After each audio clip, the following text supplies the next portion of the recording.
Did you know that the world's craziest rock legend once became the leader of America's most feared motorcycle gang for a day? On that sweltering July day in 2019, Ozzy Osbourne had taken a wrong turn and found himself right in the middle of a situation he never expected. What happened over those 3 days was so incredible that the media tried to bury the story, because the leadership displayed by the 70-year-old Prince of Darkness made even the world's toughest men cry. In an old industrial area of Los Angeles' San Fernando Valley, Hells Angels members gathered in a large, steel-structured garage from the 1960s had been shaken by an unexpected phone call. Big Mike McKenzie, who had led the gang for 20 years, had suffered a heart attack at midnight and was rushed into emergency surgery. McKenzie wasn't just a leader, he was like a father to the gang members. A Vietnam veteran, Mike had raised each of them individually, teaching them not just how to ride motorcycles, but how to live.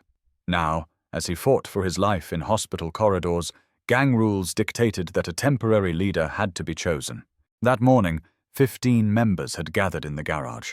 Among them were Mike's right-hand man, Tank Williams, 25-year veteran Bones Rodriguez, young but brave Lightning Davis, and the gang's only female member, Angel Thompson. They all came from different backgrounds, but had become a real family under Mike's leadership. Now, who would lead this family? The argument had been going on for hours, and nobody could agree. Meanwhile, Ozzy Osbourne stormed out of his Beverly Hills home after an argument with Sharon. At breakfast, Sharon had put the test results from Ozzy's doctor on the table and said with a worried voice, "Your cholesterol is high, your blood pressure is borderline. The doctor says you should stay away from motorcycles." Ozzy frowned and replied, "Sharon, love, I've survived everything else. A motorcycle ride won't kill me." Under Sharon's worried gaze, Ozzy slammed the door and left. "I need to feel alive, not wrapped in cotton wool," he had muttered.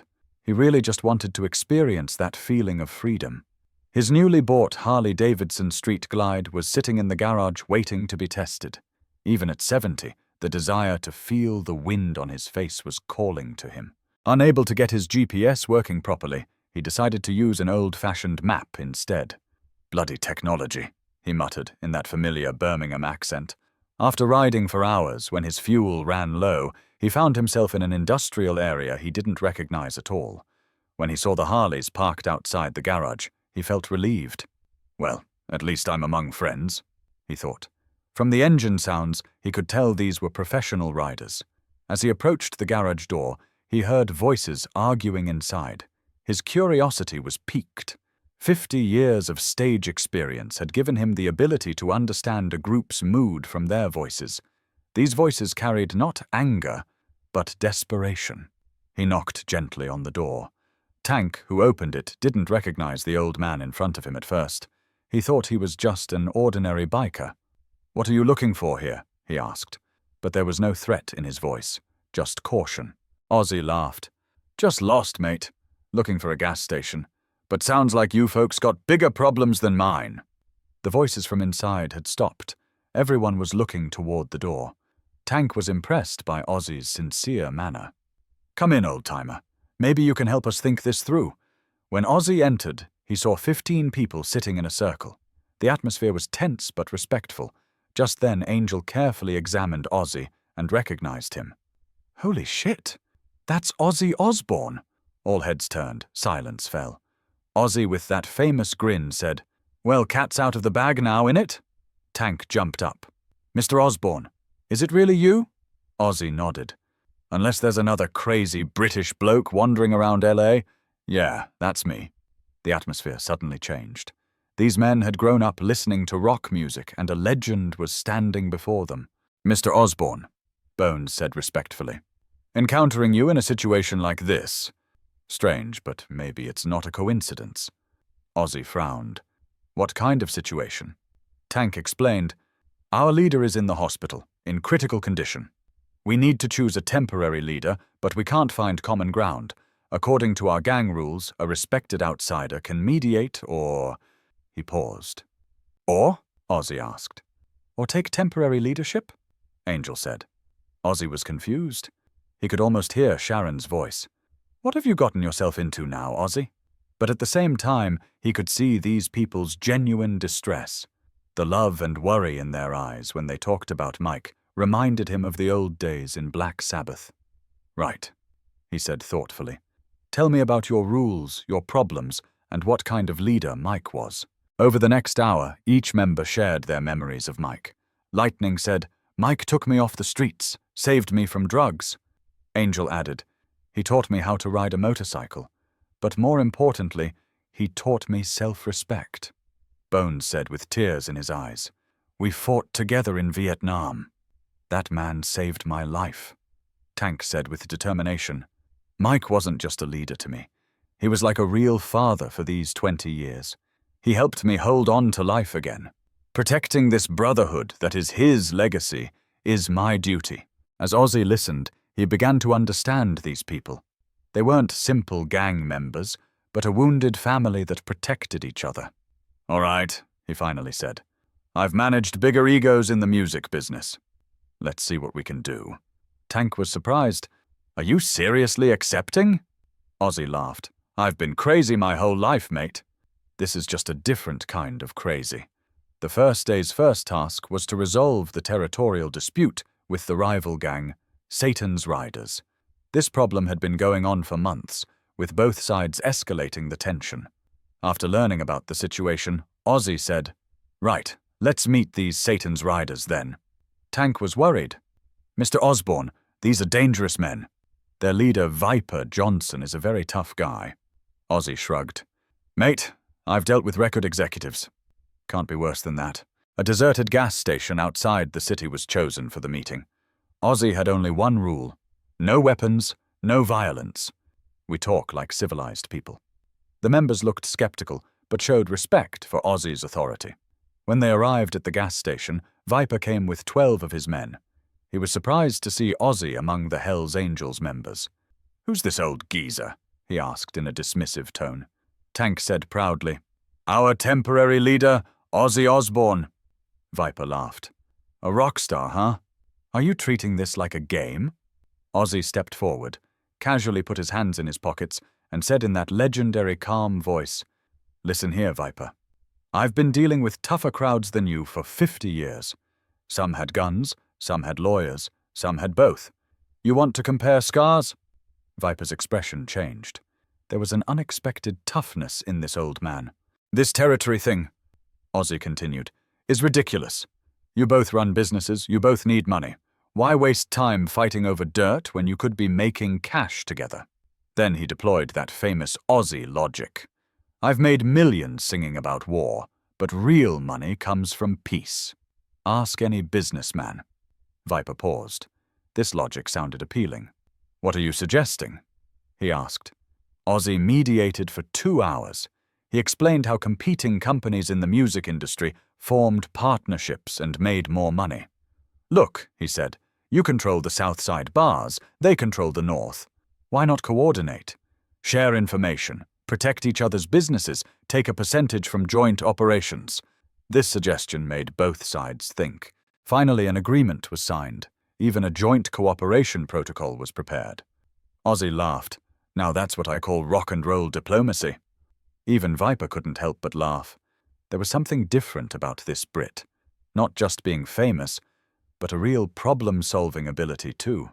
As they parted, Viper said, "Osbourne, you really are different. Respect," and shook hands. The next day, a second major problem arose. Bones's 19-year-old son Danny, one of the gang members, had been arrested and imprisoned due to drug addiction. Because of the family's financial situation, they couldn't afford a good lawyer, and their child seemed abandoned to rot in prison. Bones's eyes filled with tears as he told Ozzy about this situation. "Danny's a good kid, but got mixed up with the wrong crowd. It's his first offense, but we can't trust the system." When Ozzy heard this, his face darkened. This topic was very close to him because his own son, Jack, had experienced similar problems. "This is personal now," he said seriously. He shared his own experiences. "I've been there, Bones. Addiction nearly killed me multiple times, but I learned something. Punishment doesn't cure addiction. Treatment does." He immediately called his lawyer to investigate the situation.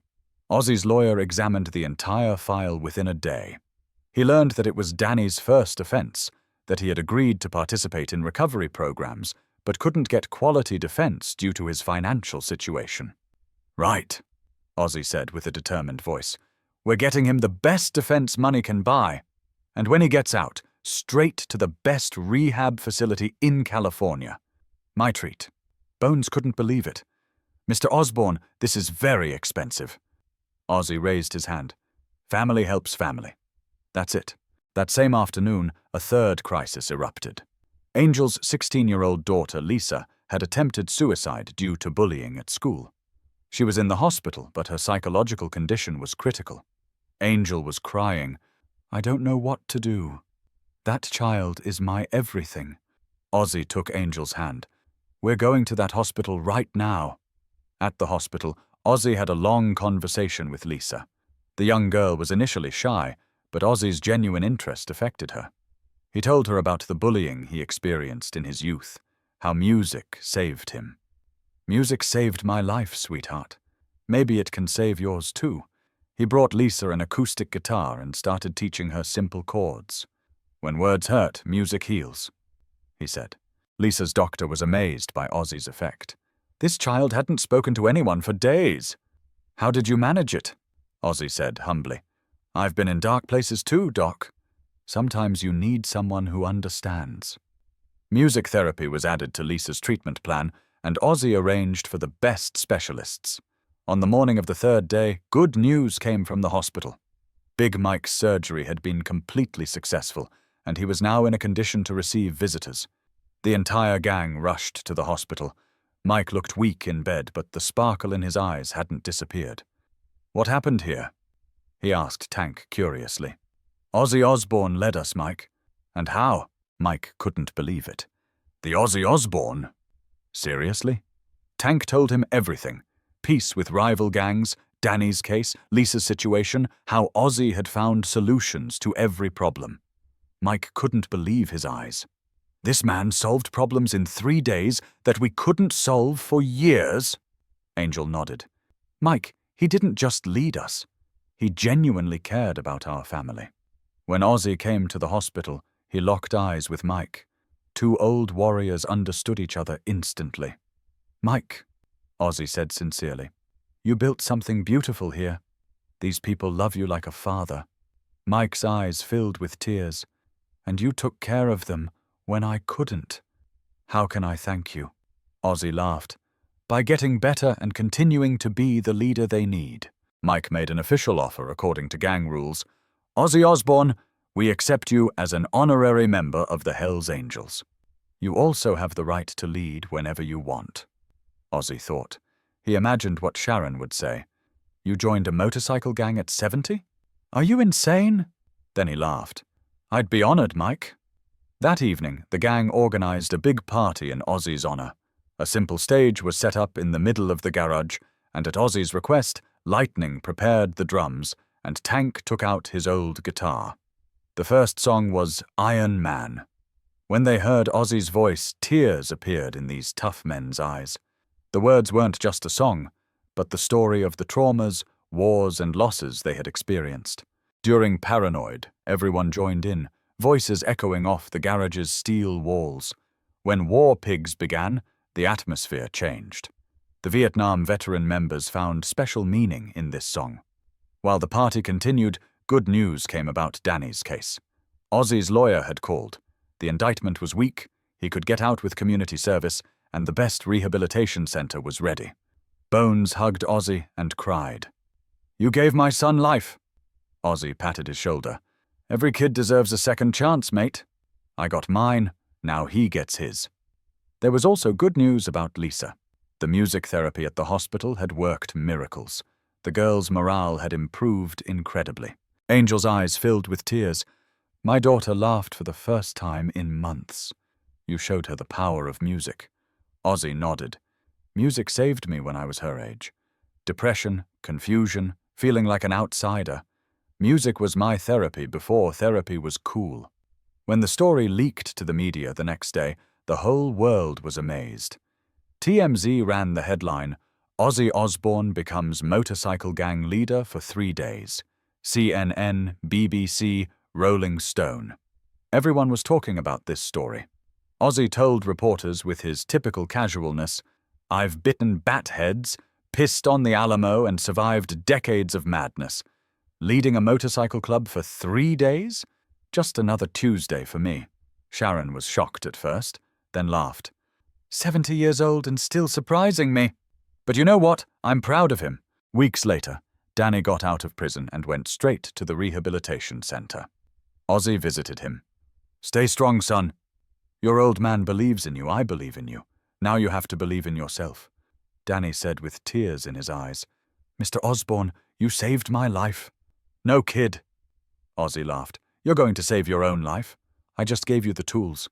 Even months later, the Hells Angels members continued to talk about those 3 days. Tank said, "Mr. Osbourne didn't just lead us, he showed us what real leadership means. Power comes not from crushing people, but from lifting them up." The gang hung a small plaque in their garage in Ozzy's honor. Honorary Leader, Ozzy Osbourne, July 2019. Music, leadership, and love. This story was proof of music's boundless power, genuine human connections, and compassionate leadership. Ozzy Osbourne had shown the perfect example of being open to life's surprises even at 70, valuing people, and how music can be healing everywhere. And perhaps most importantly, he had shown that real rock and roll could be lived not just on stage, but in daily life too. If this story touched your heart, don't forget to share it, because sometimes the most unexpected encounters create the most beautiful friendships.